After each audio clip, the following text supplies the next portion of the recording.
আসসালামু আলাইকুম বন্ধুরা, কেমন আছেন? আলহামদুলিল্লাহ, আল্লাহর রহমতে আমি ভালো আছি। দেখেন দেশ কাকে বলে, দেখেন ফ্রি এই যে মশা মারার ধুমো দিয়ে যাচ্ছে, মানে মেডিসিন দিয়ে যাচ্ছে, ঠিক আছে।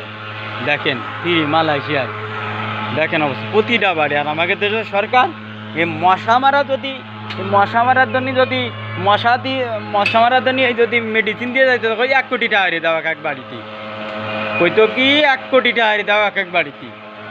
আরে দেখেন মালয়েশিয়ায় প্রতিটা বাড়ি এনাম দিয়ে যাবে, ঠিক আছে। একটা এরিয়া ভাগ আছে, ঠিক আছে।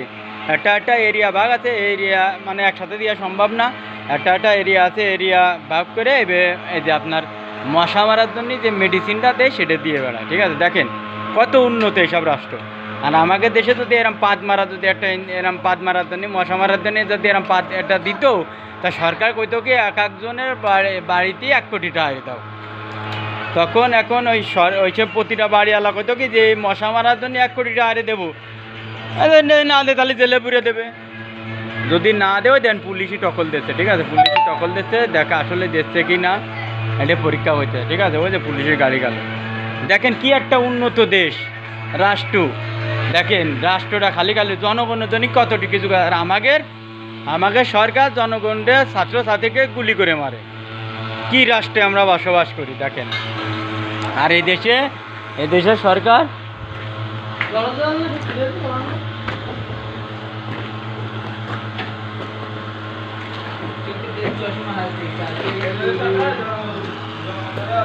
দেখেন ভাই, দেখেন দেশ কিভাবে উন্নত হয়। দেখেন আসতেছি